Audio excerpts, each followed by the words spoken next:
Welcome to the Techmeme Ride Home for Monday, September 19th, 2022. I'm Brian McCullough. Today, did the same kid who allegedly hacked Uber allegedly leak Grand Theft Auto 6 gameplay over the weekend?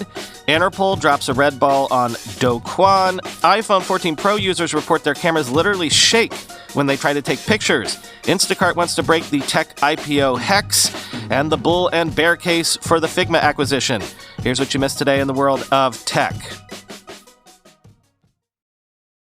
Over the weekend, the world of gaming was rocked when a GTA forums user uploaded 90 gameplay videos of Rockstar's upcoming Grand Theft Auto 6. So that's one thing. People seeing actual scenes and gameplay of the biggest game in the world long before it was due to be released.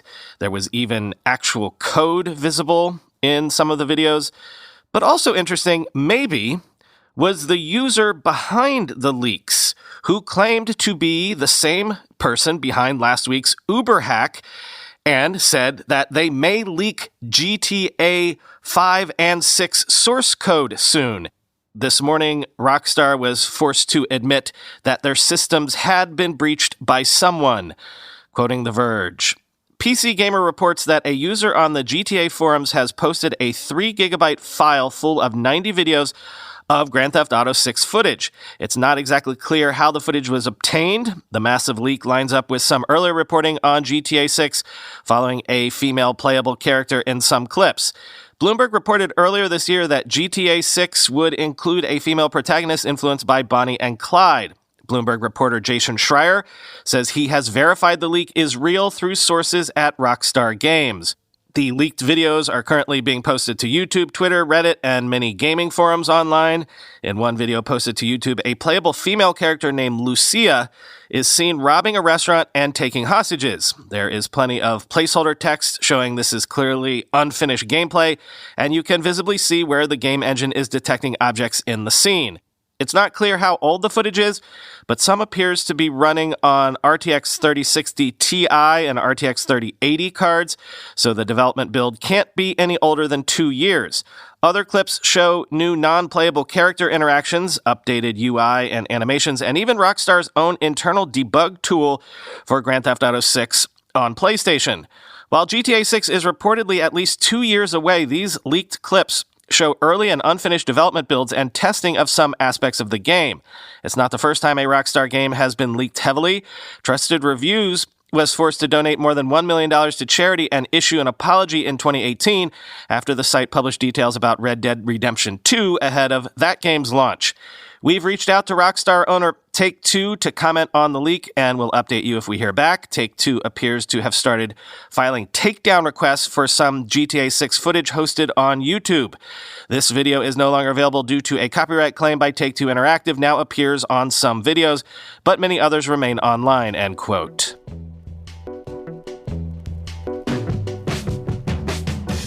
South Korean prosecutors have reportedly asked Interpol to issue a red notice for Do Kwan, and the South Korean government has been asked to revoke his passport. Meanwhile, Kwan denies being on the run, as it were, quoting the Financial Times. Kwan is the co-founder of collapsed cryptocurrency operator Terraform Labs, and authorities allege that he is refusing to cooperate with an investigation into the $40 billion implosion of the Terra USD and Luna tokens. An Interpol red notice is a request to law enforcement worldwide to, quote, locate and provisionally arrest a person pending extradition, surrender, or similar legal action, end quote, according to Interpol's website. Red notices are issued for fugitives wanted either for prosecution or to serve a sentence. The prosecutor's office said that Kwan told investigators through his lawyer that he did not want to respond to their summons immediately. Prosecutors said he disbanded the South Korean unit of Terraform Labs and left for Singapore at the end of April. We are doing our best to locate and arrest him, a spokesperson for the office said. He is clearly on the run as his company's key finance people also left for the same country during that time, end quote. After the arrest warrants were released, Kwan denied that he was on the run. I am not on the run or anything similar. For any government agency that has shown interest to communicate, we are in full cooperation, and we don't have anything to hide, Kwan wrote on Twitter on Sunday. We are in the process of defending ourselves in multiple jurisdictions. We have held ourselves to an extremely high bar of integrity and look forward to clarifying the truth over the next few months, end quote. South Korean prosecutors have accused Kwan of financial fraud and are investigating him and his company after 2 complaints were filed on behalf of 81 investors over allegations that the business deceived investors, end quote.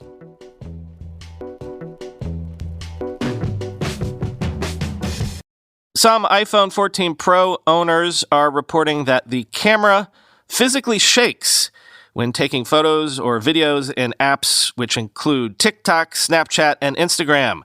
Quoting 9to5Mac. It appears that many popular third-party apps weren't quite prepared for the iPhone 14 Pro's new camera technology. A number of iPhone 14 Pro users are unable to take pictures and images using third-party apps like Snapchat, TikTok, and Instagram. These problems include the camera shaking, rattling, and even making physical noises. Other users chimed in to say that they have seen similar problems with Snapchat, Instagram, and TikTok. A handful of videos showing this problem have also been shared to social media.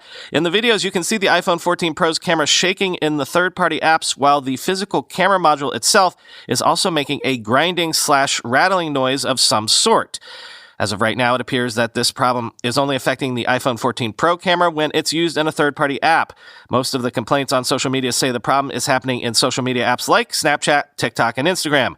Because this iPhone 14 Pro camera shaking, rattling problem is only affecting the camera in third-party apps, it's almost certainly a software bug of some sort.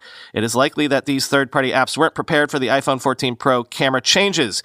In particular, it could be something related to optical image stabilization, hence the rattling sound in the camera module itself. As of right now, there's no fix for this problem, end quote.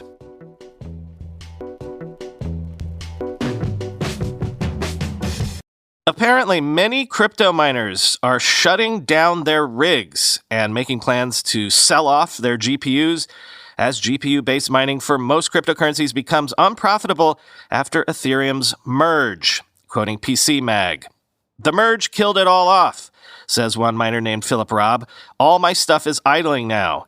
Initially, many miners were hoping to switch to alternative cryptocurrencies such as Ergo and Ravencoin, which can also be mined with PC graphics cards. But both currencies have so little value, mere dollars and pennies, that mining them is unprofitable compared to Ethereum, which is currently valued at around $1,500. We tried mining Ravencoin using an NVIDIA RTX 3080 graphics card today, but quickly realized it was a loss-making venture.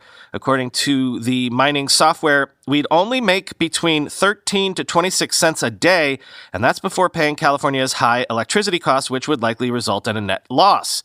A miner named Blake Teeter tells PC Mag he's facing the same situation, despite owning dozens of GPUs with far more mining muscle. With my power costs, most coins appear unprofitable at this time, he says. Indeed, WhatToMine.com shows that GPU-based mining for any cryptocurrency is currently unprofitable if you do so from California. It only becomes a money-making venture with a few coins if you live in a state with low electricity costs. But even then, profitability is in the pennies, well under the several dollars you could make mining Ethereum in the months before the merge, depending on your hardware setup, end quote.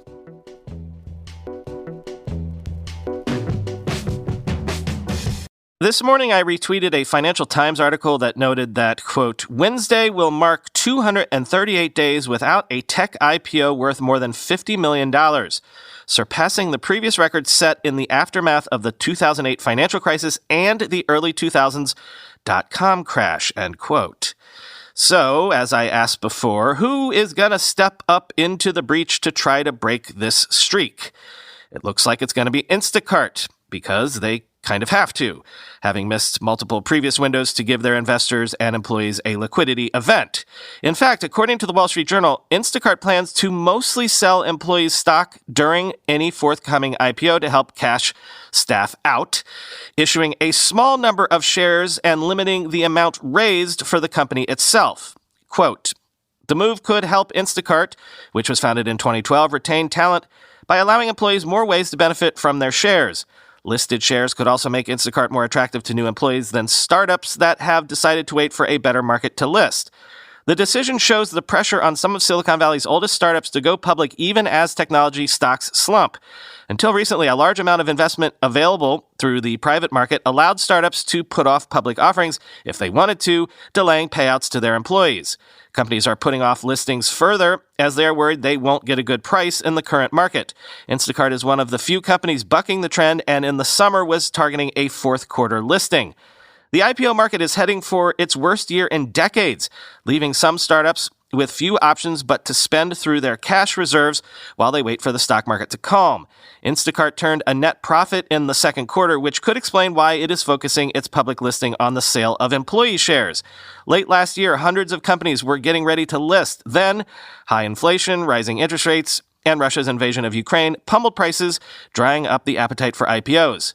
Highly valued startups like food delivery firm GoPuff and online marketplace StockX have delayed listing plans. Payments provider Stripe, founded in 2010 and last valued by investors at $95 billion, has also yet to go public. Listed companies similar to Instacart have seen their shares hit harder than most. Delivery companies DoorDash and Delivery Hero have each tumbled more than 50% since the beginning of the year. Over the same period, the tech-heavy NASDAQ Composite Index fell less than 30%. While Instacart will sell a small percentage of new shares, the bulk of its offering will come from employee shares that will be sold directly to new investors at an agreed-upon price ahead of a stock market debut. Details of the listing could change depending on market conditions and other factors. Instacart had previously leaned toward going public through a direct listing, the Wall Street Journal previously reported. Instacart posted strong second quarter numbers despite rising inflation and added competition from DoorDash and Uber, which have expanded their grocery delivery offerings. The San Francisco firm turned a net profit and saw revenue grow 39% from the year earlier period in the first 3 months through June. Instacart said earlier this year that it had more than $1 billion in cash and marketable securities and last raised money in March of 2021, end quote.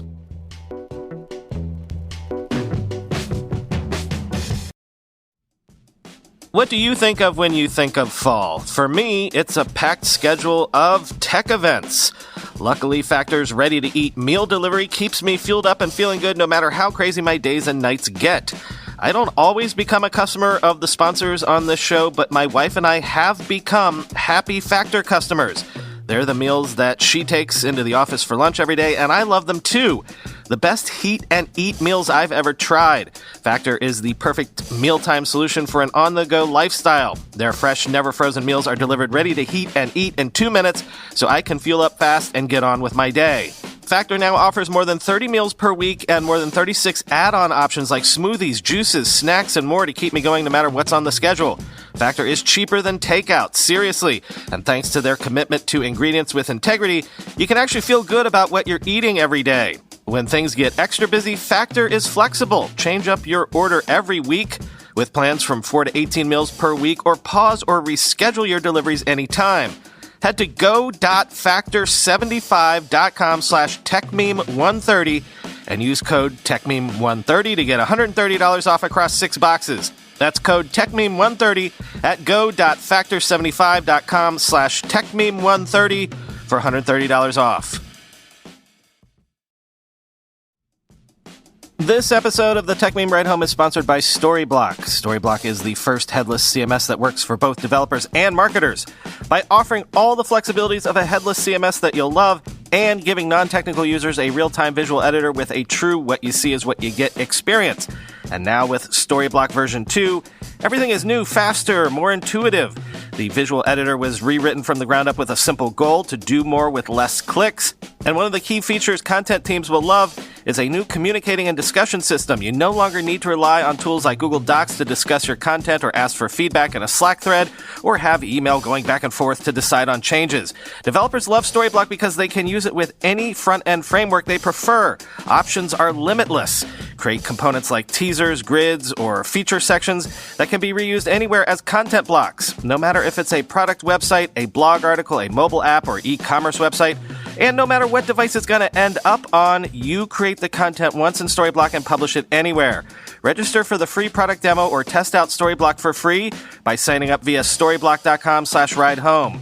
That's storyblock.com/ridehome. Storyblock with a K at the end. Storyblock.com/ridehome. And finally today, while the IPO window seems shut until Instacart maybe pries it back open, remember, Figma's recent sale to Adobe, in theory, is one of the greatest liquidity events of all time. But that's assuming the sale is allowed to be consummated. Protocol says the $20 billion acquisition will likely face antitrust scrutiny over whether the deal would snuff out competition or harm consumers by taking away choices, which it kind of obviously does. Quote, antitrust regulators are certainly zoomed in on big tech right now and are closely scrutinizing transactions. Hindsight is 2020, but a lot of regulators now regret letting the Facebook WhatsApp deal happen, said Henry Su, a partner at the Bradley law firm who has worked in Silicon Valley and the FTC.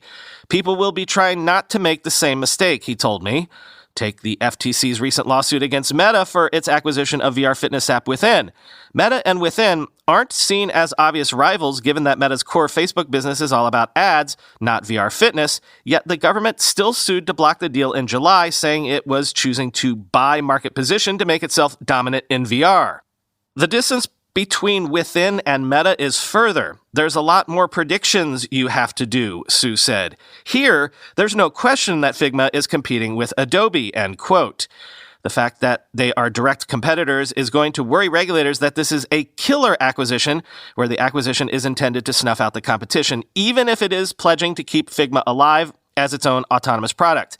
It's not simply, is there going to be a Figma after this, Sue said. It's the killing of the competitive threat that Figma poses to Adobe, end quote. The other worry is whether this could ultimately harm consumers by taking away choices. Figma's own webpage directly comparing the two is a piece of evidence the government could use to show that the deal is taking away consumer choice when both are owned by the same company, Sue said. There are other alternatives like Sketch, but it is much more limited in its use cases. For example, Sketch is Mac only. And if the deal hadn't crossed regulators' radar by now, the hordes of upset Figma users that are tagging the FTC and DOJ directly on Twitter to ask for an investigation will assuredly raise a red flag about how consumers feel about the deal and if the government feels it needs to step in to protect them, end quote. Both sides would know this, you would think, right? But Figma is arguing that the deal would be better for consumers in the long run, as Adobe's larger platform will allow Figma's superior software to reach more people. But at the same time, Adobe clearly wants this deal to happen because, well, this is probably exactly like the Facebook acquisition of Instagram. It's a deal that will probably look cheap in hindsight. Quoting friend of the show, Hunter Walk. What percent of our market cap do we need to spend to protect the rest of it? That's how prices get calculated on deals like this. It's basically cover your ass math. Figma had crossed the "this matters to Adobe's future" Rubicon. They hit $400 million in annual recurring revenue and were continuing to double. Figma revenue, independent of margin, was increasingly displacing revenue that might have gone to Adobe, or more specifically, creating pricing pressure on Adobe. It was a product designed natively to be collaborative, to be easier to use than Adobe's professional tools, and without the baggage of features and nomenclature left over from years of software releases, platform shifts, and business model changes. When the autonomous car company Cruise got quickly snapped up by GM in 2016, jaws dropped at the greater than $1 billion reported price. The answer there was the same. If autonomy is the potential future of your industry and you're not yet strong in that area, what percent of your market cap is it worth to bring those cards into your hand? In that case, it was roughly 2.5%, if I'm remembering correctly. In Adobe's case, it was a larger percentage because Figma is way further along as a business, and the certainty the future of design at least looks like Figma is high. There you go. It's easy to beat up on Adobe. Dumb big company couldn't build Figma themselves, so ends up having to pay an eye-popping amount. But I'm going to suggest that you actually should give Adobe credit in this case for being in the position to make this offer. It wasn't too long ago that Adobe sold shrink-wrapped package software for a one-time payment. Then the big innovation was they could decrease the physical cost of goods sold by making this upgrade downloadable. But they lacked the ongoing recurring revenue stream of a SaaS company. And that revenue model is so much more attractive and given a much higher multiple by investors. So they bid hard and moved to a largely subscription creative cloud model. And it, well, worked. Over the last 5 years, Adobe dramatically outperformed the NASDAQ index. That gap shrunk meaningfully over the last few days as investors questioned the Figma transaction. But that Wall Street reaction is short-term, not what matters. What you should realize is that Adobe was only able to make this acquisition because they escaped the old business model and were rewarded with a market cap that hit more than $200 billion over the last 12 to 24 months. It's $140 billion as I write this post-transaction announcement. I'm not making a legal argument here about the FTC and how you define antitrust, monopoly, etc. with regards to M&A. I'm just saying I think it's stupid and short-sighted to block a transaction like this. Adobe is giving their pound of flesh. Figma is being incredibly well rewarded for innovation. And if you remove the potential for acquisitions by the market leader from the startup playbook, you're actually going to get fewer startups going after the market leaders. And that has worse ramifications for the economy and for consumers than incremental consolidation like this, especially since there are plenty of other tools available to accomplish one or more of the same functions Figma does, end quote. He concludes by saying, hands off this one, Lina Khan, but something tells me that is wishful thinking.